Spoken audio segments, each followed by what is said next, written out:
Moussa était un homme respecté dans le quartier de Bouaké. Ce n'était pas un chef ni un homme particulièrement riche, mais il détenait un pouvoir subtil, celui de la parole. Il savait raconter des histoires, animer les veillées et avait toujours une anecdote ou une nouvelle à partager. Son épouse, Aïcha, une femme pieuse et discrète, le mettait souvent en garde.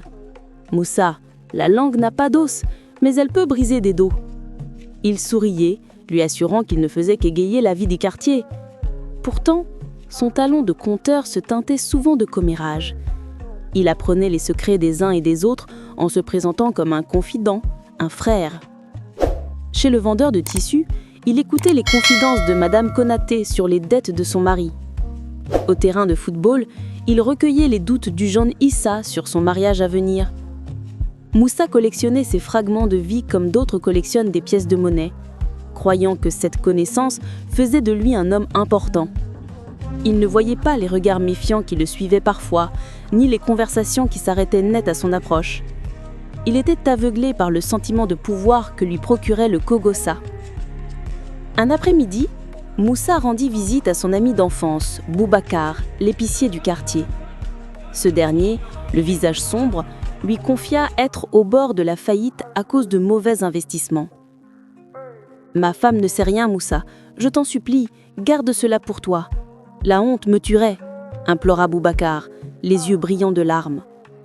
Moussa, ému, lui promit le silence. Mais le poids de ce secret fut trop lourd à porter.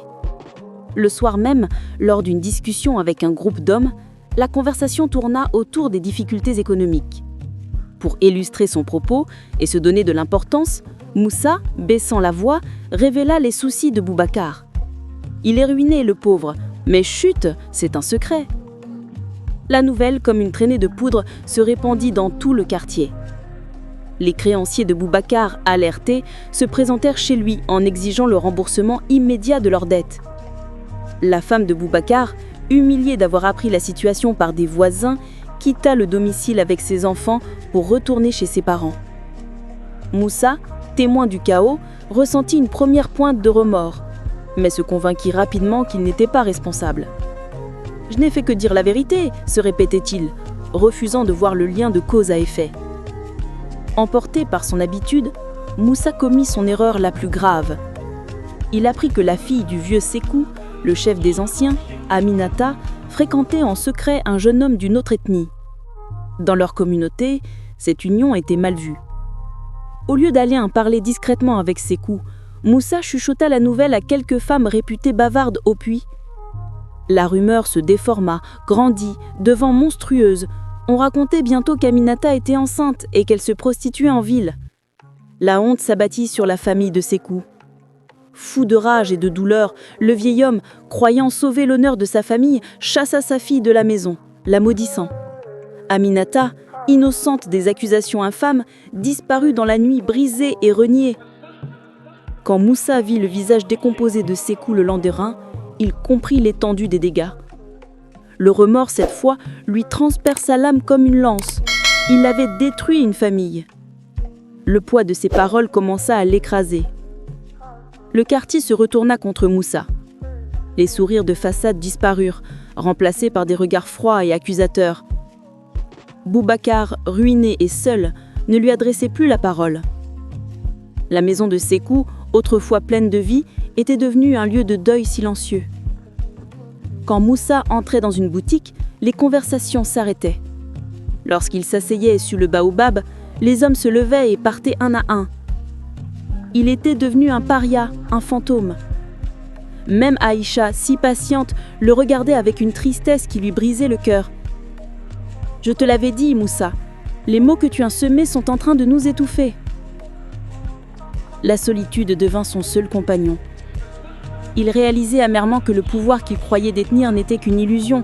Le vrai pouvoir était celui de la communauté, qui lui était maintenant refusé. Isolement rime avec introspection. Livré à lui-même, Moussa sombra dans une profonde dépression.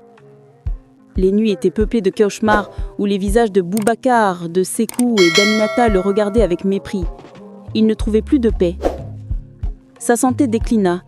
Il perdit l'appétit et le sommeil. Le remords était un poison qui le rongeait de l'intérieur. Il se voyait tel qu'il était vraiment, non pas un conteur, mais un destructeur, non pas un confident, mais un traître.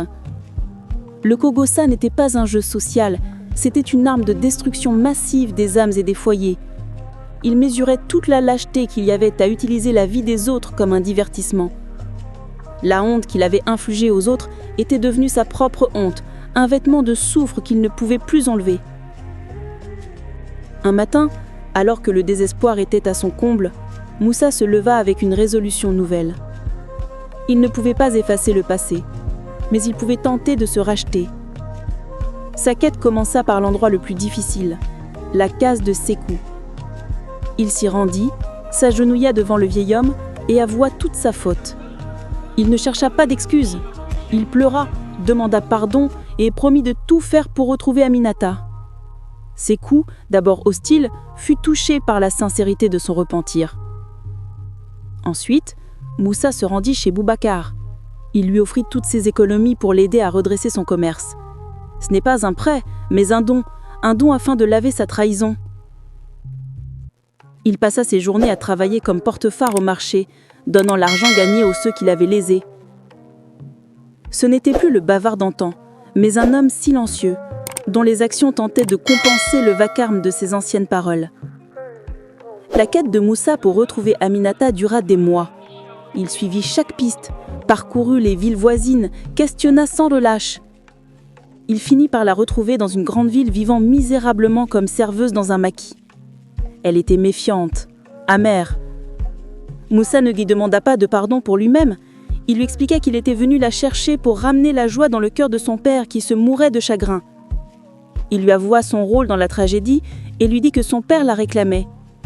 Il paya son voyage de retour. Le jour où Aminata et Sékou se retrouvèrent, leurs sanglots mêlés furent la plus belle musique que le quartier ait entendue. Ce jour-là, Sékou, tenant sa fille dans ses bras, regarda Moussa et prononça ces mots. « La faute est lavée, tu es pardonné. » Ces mots furent pour Moussa la première pluie après une longue sécheresse. Moussa n'est plus jamais redevenu l'homme loquace d'autrefois. L'épreuve l'avait transformé. Il avait appris que la parole est sacrée et qu'elle doit être utilisée avec extrême prudence. Il était devenu un médiateur, un sage que l'on consultait pour résoudre les conflits.